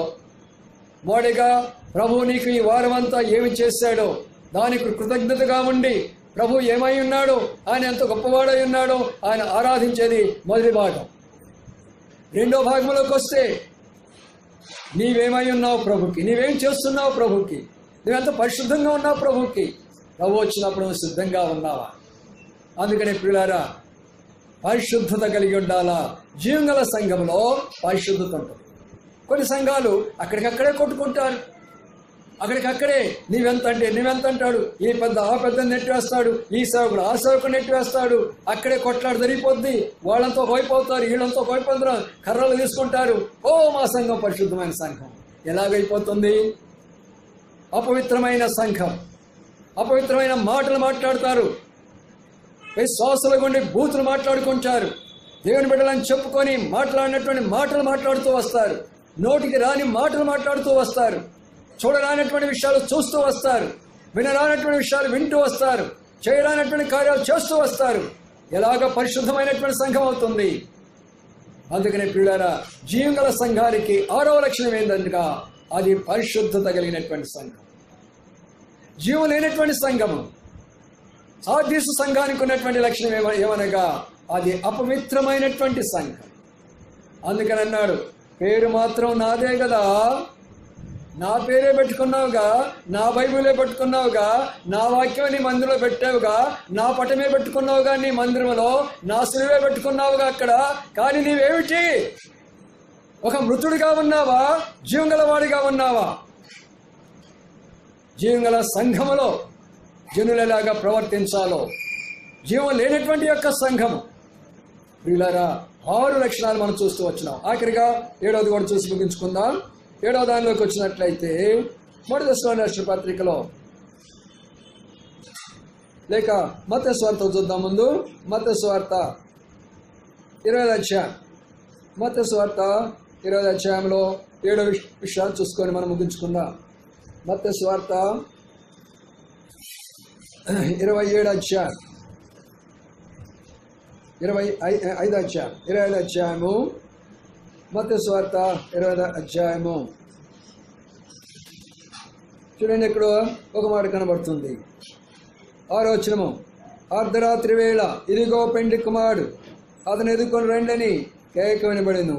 అప్పుడు ఆ కన్యకలు లేచి తమ దివిటీలు చక్కపరిచిన గాని బుద్ధి లేని ఆ కన్యకలు, మా దివిటీలు ఆరిపోతున్నవి గనక మీ నూనెలో కొంచెం ఆక్యుడని బుద్ధి గలవారిని అడిగిరి. అందుకు బుద్ధి గలవారి కన్యకులు, మాకును మీకు చాలదేమో, అమ్మవారి వద్దకు పోయి కొనుక్కోడని చెప్పిరి. వారి కొనబోచుండగా పెండ్లి కుమారుడు వచ్చెను. అప్పుడు సిద్ధపడిన వారు అతనితో కూడా పెండ్లి విందుకు లోపలికి వెళ్ళిరి. జీవగల సంఘానికి ఎత్తబడే అవకాశం ఉన్నది. జీవగల సంఘము ప్రభు వచ్చినప్పుడు ఎత్తబడుతుంది, అనుమానం లేదు. అది చిన్న సంఘం కావచ్చు, 10 మంది కావచ్చు, 20 మంది కావచ్చు, 50 మంది కావచ్చు, 100 మంది కావచ్చు, 1000 మంది కావచ్చు. అందులో జీవం ఉన్నది కాబట్టి వాళ్ళు వెళ్ళిపోతున్నారు. చూడండి ఏమున్నది అక్కడ, బుద్ధిగల కన్యకులు అనే మాట, సిద్ధపడిన కన్యకులు అనే మాట. వీళ్ళారా జాగ్రత్తగా జ్ఞాపకం చేసుకున్నాడు. అక్కడ వారికి నూనె లేదంట, అయిపోయిందంట నూనె. ఈనాడు సంఘాల్లో పరిశుద్ధాత్మదేవుడు ఏమైపోతున్నాడు? పరిశుద్ధాత్మదేవుడు అమ్ముకుంటున్నారు కొంతమంది. హ్యాండ్ కర్చీఫ్లో చెప్పి పరిశుద్ధాత్మదేవుడి పేరు పెట్టి హ్యాండ్ కర్చీఫ్లు అమ్ముకుంటున్నారు. పరిశుద్ధాత్మదేవుడి పేరు పెట్టేసేసి నీళ్లను అమ్ముకుంటున్నారు. పరిశుద్ధాత్మదేవుడి పేరు పెట్టేసి నూనెను అమ్ముకుంటున్నారు. పరిశుద్ధాత్మదేవుడు పేరు పెట్టేసి క్యాసెట్లు అమ్ముకుంటున్నారు. ఎంత దౌర్భాగ్యమైన విషయమో! ఏది పరిశుద్ధాత్మదేవుడు? పరిశుద్ధాత్మదేవుడు అంటే సామాన్య విషయం కాదు. పరిశుద్ధాత్మ పొందడం ఒక అనుభవం అయితే, పరిశుద్ధాత్మతో నింపబడడం ఒక అనుభవం అయితే, పరిశుద్ధాత్మ అభిషేకించబడడం ఒక అనుభవం అయితే, పరిశుద్ధాత్మ ద్వారా నడిపించబడడం ఒక అనుభవం అయితే, పరిశుద్ధాత్మకు వశముడైపోవడం ఒక అనుభవం ఉంటున్నది. అందుకనే ఆఖరిగా ఆ యొక్క ప్రకటన గ్రంథంలో ఒక్క యోహాను చెప్పగలిగినాడు, పరిశుద్ధాత్మకు నేను వశుడైపోయినాను అని అన్నాడు. అని ఇక లోకంలోనికి ఏం కనబడదు. పరిశుద్ధాత్మ ఫుల్ కంట్రోల్. కూర్చున్నా, లేచినా, నడిచినా, మాట్లాడినా, చూచినా, చేసినా, ఏది చేసినా పరిశుద్ధాత్మ యొక్క శక్తి ఉన్నదా? ఈ రోజున ఉన్నదా సంఘాల్లో? పరిశుద్ధాత్మ నడుదల ఉన్నదా ఈ రోజుల్లో సంఘాల్లో? మనుషుల యొక్క నడుదలలోకి వచ్చా, మనుషుల యొక్క కాపురులుగా వచ్చినారు, మనుషుల యొక్క శక్తి కిందకు వచ్చారు, మనుషుల యొక్క జ్ఞానం కిందకు వచ్చారు, మనుషుల యొక్క పద్ధతిలోకి వచ్చినారు ఈనాడు. ప్రియులారా, ఇక్కడ మనం జ్ఞాపకం చేసుకుంటే ఆ మాట కనబడుతుంది. నూనె అయిపోయిందండి, పరిశుద్ధాత్మ అనుభవం లేదు. వాక్యం చదువుతున్నా అర్థం కావటం లేదు. ఎందుకు? లోన పరిశుద్ధాత్మ దేవుడు లేడు. ప్రార్థన చేస్తున్నా భారం లేదు. ఎందుకు లేదు? లోన పరిశుద్ధాత్మ దేవుడు లేడు. దేవుని యొక్క కోరికలు ఎందుకు రాలేకపోతున్నా? భారం లేదు. లోన పరిశుద్ధాత్మ దేవుడు లేడు. దేవుని వాక్యం అందించేటప్పుడు ప్రజల్లో మార్పు ఎందుకు కలగడం లేదు? లోన పరిశుద్ధాత్మ అభిషేకం లేదు. అందుకనే బుద్ధి లేనటువంటి యొక్క కన్యకలు విడవబడుతూ ఉంటున్నారు. పరిశుద్ధాత్మ అనుభవం లేనటువంటి వారు, చెప్తారు భాషలు వచ్చినండి, భాషలు కాదు పరిశుద్ధాత్మ అంటే. భాషలు అనేది ఒక వరము, 9 వరాలు ఒక వరము. పరిశుద్ధాత్మ 9 ఫలాలు ఉన్నాయి. ఫలాలు కావాలా మొట్టమొదట, తర్వాత 9 వరాలు కావాలా, పరిశుద్ధాత్మ యొక్క అభిషేకం కావాలా, పరిశుద్ధాత్మ యొక్క శక్తి కావాలి. పరిశుద్ధాత్మ మీ మీదకి వచ్చినప్పుడు మీరు శక్తివంతులు అవుతారని చెప్పినారు. భాషలు మాట్లాడుతారని చెప్పలా. అది ఒకటి పెట్టుకొని కొంతమంది అనేక మంది ప్రజలను తప్పు మార్గంలో నడిపిస్తుంటున్నారు ఈ రోజున. ప్రియా సహోదర సహోదరి, ప్రభు వచ్చే సమయంలో పరిశుద్ధత కలిగిన వారు, పరిశుద్ధాత్మ ద్వారానే పరిశుద్ధత వస్తున్నది, యేసు రక్తం ద్వారానే పరిశుద్ధత వస్తున్నది, దేవుని వాక్య వినుడి ద్వారానే పరిశుద్ధత వస్తున్నది. అట్టివారు మాత్రమే ప్రభు వచ్చినప్పుడు ఎత్తబడగలరు. 7వ పాయింట్ ఇది. జీవం లేని వాళ్ళు ఏం చేస్తారండి? జీవం లేని వాళ్ళు ఏం చేస్తారు? అయ్యా మా దీపాలన్నీ ఆడిపోయినాయి, మా ఆయన వెళ్ళిపోయినాడు, నేను ఇక్కడ విడిచిపెట్టబడ్డాను, మా ఆవిడ వెళ్ళిపోయింది, నేను ఇక్కడ విడిచిపెట్టబడ్డాను, మా పిల్లలు వెళ్ళిపోయినారు, మేము ఇక్కడ ఉన్నాము, మా అమ్మ నాన్న వెళ్ళిపోయినారు, మేము ఇక్కడ ఉన్నాము, మా దీపాలు ఆరిపోయినాయి, మా కొంపలు మునిగిపోయినాయి, మా జీవితాలను వట్టి అయిపోయినాయి, వెళ్ళిపోయిన వాళ్ళు వెళ్ళిపోయినారు, మా సేవకుడు వెళ్ళిపోయినాడు, మా సంఘం ఇక్కడ ఉంది. ఏమండి, కొన్ని సంఘాలు అలాగే జరుగుతాయి. సేవకుడు చెప్పి చెప్పి చెప్పి చెప్పి వాళ్ళు వినరు, మొండికేస్తారు, బండకేస్తారు. అందుకని ప్రభు వాళ్ళ గురించి ఏమన్నాడు తెలుసా? వారి హృదయంలోని నేను కఠినపరుస్తాను అని అన్నాడు. ఫరో హృదయాన్ని కఠినపరచలా? 10 సార్లు కఠినపరిచాడు. ప్రియులారా, ప్రభు దర్శించిన కాలాన్ని నువ్వు వద్దనుకున్నావంటే దేవుడు నిన్ను కఠినపరిచి భయంకరమైనటువంటి యొక్క మహాశ్రమలకు నిన్ను అప్పగిస్తాడు. కనీ విరిగినటువంటి యొక్క శ్రమలు, భయంకరమైనటువంటి శ్రమలు, రక్తపాతమైనటువంటిది, వీధుల్లో రక్తం పారడం నువ్వు చూస్తావు, మొండలు తెగి కావడం పడిపోవడం నువ్వు చూస్తావు, ఎక్కడెక్కడ బిల్డింగ్లన్నీ కూడా కుప్పలు కూలిపోవడం మీరు చూస్తారు. ఇప్పటికే చూస్తున్నాం. బాంబే, హైదరాబాదు 2-3 దినాల నుంచి ఎలాగున్నదో మనం చూస్తున్నాం కదా. మునిగిపోతున్నాయి రోడ్లన్నీ, కార్లు వెళ్ళలేకపోతున్నాయి, పాపం బస్సులు వెళ్ళలేకపోతున్నాయి, స్కూళ్ళకు సెలవిస్తూ ఉంటున్నారు. ఈ సామాన్యమైన వర్షం ఇలాగుంటే ప్రభు గాని ఆకాశ ద్వారాలు తెరిస్తే ఏమైపోతాం మనం? ప్రియులారా, భయంకరమైనటువంటి యొక్క ఆ పరిస్థితులకు మనం వెళ్ళకూడదు. జీవం లేనటువంటి యొక్క సంఘము విడిచిపెట్టబడుతుంది. జీవంగల సంఘం ఎత్తబడినప్పుడు జీవంగల సంఘము విడిచిపెట్టబడుతుంది. ఈ రోజున దేవుని యొక్క వాక్యానుసారముగా మనము ఏ సంఘములో ఉన్నాము? వాక్యానుసారమైన సంఘంలో మనం ఉన్నామా? వాక్యానుసారం కాని సంఘంలో మనం ఉన్నామా? దేవుని యొక్క ఆత్మ పనిచేస్తున్న సంఘంలో మనం ఉన్నామా? దేవుని ఆత్మ పనిచేయని సంఘాల్లో మనం ఉన్నామా? ప్రభు వచ్చినప్పుడు సిద్ధపడుతున్న సంఘంలో మనం ఉన్నామా? సిద్ధపడని సంఘంలో మనం ఉన్నామా? చూసారా, ముగింపులో చెప్తున్నాను. మొదటి యొక్క విషయాన్ని, జీవంగల సంఘానికి దైవ సేవకులుండి తీరాల్సిందే. జీవం లేని సంఘములో నామకార్థమైన సేవకులు, పిలుపు లేనటువంటి సేవకులు, రిటైర్ అయిపోయినటువంటి పంతుళ్ళు, ఉద్యోగాలు లేనటువంటి యవనస్తులు, ఏదో ఒక ఆవేశంగా సేవ చేయాలని యవనస్తులు, పిలుపు లేనటువంటి యవనస్తులు, తర్బీదు పొందినటువంటి యవనస్తులు, అనుభవం లేనటువంటి యవనస్తులు, రోష పౌరుషం కలిగినటువంటి యవనస్తులు వాక్యాన్ని పక్కన పెట్టి వాళ్ళు రోషాలు చూపించుకుంటూ ఉంటారు. రెండవది మనం చూస్తున్నాం, దేవుని సన్నిధిలో వాళ్ళ సంఘంలో చేరాలంటే మెంబర్షిప్ కాదు, వాళ్ళ యొక్క పేర్లు జీవగ్రంథంలో రాయబడాలా, మన రిజిస్టర్లో కాదు. నేను ఎంతోమంది ఉన్నారు, ఇన్ని సంవత్సరాల నుంచి ఎంతోమంది వస్తున్నారు, వెళ్ళిపోతున్నారు మన సంఘానికి. ఎంతోమంది వచ్చారు, యవనస్తులైతేమి, మరి పెద్దలైతేమి, సహోదరులైతేమి, ఎంతోమంది. ఎవరి పేరు మనం రాయలా, మనకే రిజిస్టర్ లేదు. మన రిజిస్టర్ ఒకటే, పరలోకంలో ఉన్నది, అది జీవగ్రంథం, అది అక్కడ ఉన్నాయి మన పేర్లన్నీ కూడా. ఇక్కడ మనకు అవసరం లేదు. రక్షణ పొందేదాని కొరకై పశ్చాత్తాపడి సరైన బాప్తిస్మం తీసుకొని సంఘంలో చేర్చబడాల. మూడవది మనం చూస్తూ వచ్చాం, అటువంటి సంఘంలో ఎలాగుండాలా? ప్రేమ, సమాధానము, సంతోషము, ఆనందము, దైవభయము సంఘం యొక్క అభివృద్ధిలోకి వస్తూ రావాలి. నాలుగవది ఏం చూస్తూ వచ్చాము? మరి అక్కడ ఉన్నటువంటి దేవుడిచ్చిన వరాలను, తలాంతులను మనం వాడుకుంటూ ఉండాలా. ప్రభు ఇచ్చిన తలాంతులు అవన్నీ కూడా పూడ్చిపెట్టకూడదు. అప్పుడే సంఘం అభివృద్ధిలోకి వస్తుంది. తర్వాత ఏం చూస్తూ వచ్చాము? ప్రభు కొరకే శ్రమను పడాలా. 5వ విషయంలో నిందలు, అవమానాలు. జీవగల సంఘం అది. జీవలేని సంఘము శ్రమను పడేదానికి ఇష్టపడదు. అందుకనే ప్రియులారా 6వ దానిలో పరిశుద్ధత కలిగినటువంటి సంఘం, జీవం లేనటువంటి దానిలో అపవిత్రమైనటువంటి జీవితం. చివరిగా ఏం చూస్తున్నామంటే ప్రభు వచ్చినప్పుడు ఎత్తబడే సంఘము అనగా పరిశుద్ధాత్మ కలిగిన వారు, సిద్ధపడినటువంటి వారు. సంఘం ఎత్తబడుతూ ఉన్నప్పుడు సిద్ధపడినటువంటి వారు, పరిశుద్ధాత్మ అనుభవం లేనటువంటి వారు, నామకార్థం ఉన్నటువంటి వారు ఈ యొక్క అంత్యక్రీస్తు పరిపాలన కొరకై, ఈ మహాశ్రమల కొరకై విడబడే వారిగా కనబడుతూ ఉంటున్నారు. అందుకనే ముగింపులో నేను చెప్పే మాటలు ఏమనగా, ఈ రోజున ప్రస్తుతమైనటువంటి పరిస్థితుల్లో జీవంగల సంఘముగా అబద్ధ బోధకులను కనుక్కొని వాటికి దూరంగా ఉందాం. అందుకనే ఎఫెసీయుల రాష్ట్రపతిలో మాట అంటాడు, అపోస్తులు కాని వారిని నువ్వు కనుక్కున్నావు, అపోస్తులు ఎవరో నువ్వు కనుక్కోగలిగినావు. జీవంగల సంఘం ఏం చేస్తుంది? ఎవరు అబద్ధం చెప్తున్నారా, ఎవరు వాక్యానుసారంగా చెప్తున్నారా, ఎవరు ఆత్మానుసారంగా చెప్తున్నారా, అది వాళ్ళు పరీక్ష చేస్తూ ఉంటారు. జీవం లేనటువంటి వాళ్ళు ఏం చెప్తారు? అది వాదే సంఘము, ఇది సంఘమే, ఆయన చెప్పేది అదే, ఈయన చెప్పేది అదేనయ్యా, ఆ పాస్టర్ అని ఒకటే, ఈ పాస్టర్ అని ఒకటే, అందరికి ఆ బైబులేగా,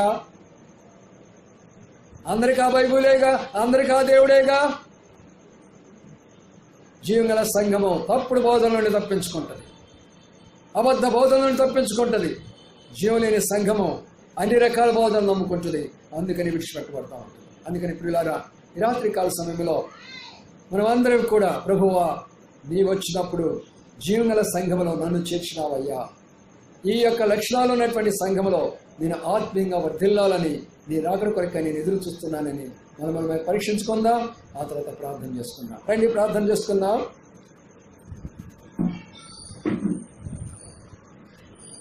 అందరి మోకాళ్ళ నుండి కళ్ళు మూసుకోనండి. ఒక్క నిమిషం మౌనంగా. ప్రియమైన సహోదర సహోదరి, ప్రభు నీతో స్పష్టంగా మాట్లాడుతూ వచ్చాడు. జీవంగల సంఘంలో ఉన్నావా నీవు? జీవం లేని సంఘంలో ఉన్నావా? ఏది జీవంగల సంఘమో చూశాను. దైవ సేవకులున్న సంఘము, పిలువబడినటువంటి సంఘము, పిలువబడినటువంటి సేవకులు, పంపబడినటువంటి సేవకులు, విశ్వాసం మీద ఆధారపడే సేవకులు ఆ సంఘంలో నీవున్నావా? లేక రిటైర్ అయిపోయినటువంటి యొక్క ఉద్యోగస్తులు, మేమే సేవకులని చెప్పుకున్న పెద్దలు, లేక ఉద్యోగాలు రాక ఏదో సేవ చేద్దామని ఆవేశంతో చేసినటువంటి సేవల్లో పరీక్షించుకుందాం. మనమనే పరీక్షించుకుందాం. పరిశుద్ధత కలిగి ఉన్నామా? దేవుని వాక్యం ద్వారా పరిశుద్ధత, పరిశుద్ధాత్మ ద్వారా పరిశుద్ధత, ఆయన ప్రశస్తమైన రక్తం ద్వారా పరిశుద్ధత. అపవిత్రంగా జీవించవద్దు. ప్రభు వచ్చినప్పుడు విడిచిపెట్టబడతా. తప్పుడు బోధలు నమ్మవద్దు, వినొద్దు, చూడవద్దు, వాడికి దూరంగా ఉండండి. ప్రభు వచ్చినప్పుడు ప్రభుతో పాటు మనం ఉందా. అందుకని ప్రభు మనతో మాట్లాడుతూ వచ్చిన మాటలను జ్ఞాపకం చేసుకుందాం. ప్రభు కొరకు ఒకవేళ కష్టాల్లో శ్రమలు గుండా వెళుతున్న సహోదర సహోదరి, ధైర్యంగా ఉండు. ఈ శ్రమలే నిన్ను పరిశుద్ధత నడిపిస్తున్నాయి. వచ్చినటువంటి నిందలు, అవమానాలు, రోగాలు, వ్యాధులు, బాధల్లో ధైర్యంగా ఉండు. నీ పునాది బలంగా ఉంచుకో. ప్రభు వచ్చినప్పుడు ఎత్తబడతావు. జీవం లేని వారి వలె శ్రమలకు వచ్చినాయని ప్రభు దూరంగా కాగాకు, వాక్యానికి దూరం కాగాకు, సంఘానికి దూరం కాగవద్దు. పరీక్షించుకుందాం. ప్రభు ఏ విషయాలు మాట్లాడుతూ వచ్చాడు వాడు ఒప్పుకుందాం. ప్రభు దగ్గర క్షమాపణ కోరుకుందాం. ప్రేమల మా పొడవు తండ్రి, నమ్మకమైన మా దేవా, నీ కొందనాలు స్తోత్రాలు చెల్లించుకుంటున్నాం. ఈ రాత్రికాల సమయంలో బైబిల్ పట్టణంలో మీరు మాట్లాడిన శ్రేష్టమైన మాటలను బట్టి మీకు స్తోత్రాలు. ప్రభా, మీరు అక్కడ దినాలు ఉన్న మమ్మలను, ఈ లోకంలో సంఘాలనే పేరుతో ఉన్న రకరకాల సంఘాలను మేము చూస్తూ వచ్చాము. ఎఫెసీ సంఘం నుండి లవోదికీయ సంఘం వరకు పరిశుద్ధాత్మ ద్వారా ప్రారంభించబడిన సంఘము మానవుల యొక్క అధికారం ద్వారా ముగించబడుతున్న విషయాలు మాతో స్పష్టంగా మాట్లాడుతూ వచ్చాడు. అయ్యా, మమ్మల్ని జీవంగల సంఘంలో ఉంచండి. ప్రభా, దైవ సేవకులున్న సంఘములో, వరాలు ఉపయోగించుకునే సంఘములో, పశ్చాత్తాపడి నిజమైన మార్మస్ పొందినటువంటి సంఘములో, ప్రభు కొరకై శ్రమపడేటటువంటి సంఘములో, ప్రభు కొరకై పనిచేసే సంఘములో ప్రభు మమ్మల్ని ఉంచమని ప్రార్థన చేస్తున్నాం. పరిశుద్ధాత్మ నడుదల ద్వారా జరుగుతున్న సంఘములో మమ్మల్ని ఉంచమని ప్రార్థన చేస్తున్నాం. తప్పుడు బోధల సిద్ధాంతాల నుంచి మమ్మల్ని విడిపించమని ప్రార్థిస్తున్నాం. ఒకవేళ మీరు రావడం ఎప్పుడైనా జరగవచ్చు. మమ్మల్ని అందరూ సిద్ధపరచండి. వచ్చిన వారందరి బట్టి మీకు కొందరు స్తోత్రాలు చెల్లించుకుంటున్నాం. అందరినీ దీవించి ఆశీర్వదించవలసిగా ప్రార్థన చేస్తున్నాం. ప్రతి ఒక్కరిని కూడా ఆత్మీయంగా మీరు స్థిరపరచమని ప్రార్థన చేస్తున్నాం. మీ కృపాస్థాలకు అప్పచెప్పుకుంటూ వందనాలు స్తోత్రాలు చెల్లించుకుంటూ మీరు ఇచ్చిన మంచి సమయాన్ని బట్టి నీకు వందనాలు చెల్లించుకుంటూ యేసయ్య పరిశుద్ధ నామమున స్తుతించి ప్రార్థించి గణపరిచి వేడుకొంచున్నాము తండ్రి. మన తండ్రి అయిన దేవుని ప్రేమయు ప్రభువైన యేసు క్రీస్తు కృపయు పరిశుద్ధాత్మమైన సహవాసం మనకును పరిశుద్ధులందరికీ ఇప్పుడు ఎల్లప్పుడూ సదాకాలము తోడై ఉండుగాక. ఆమేన్.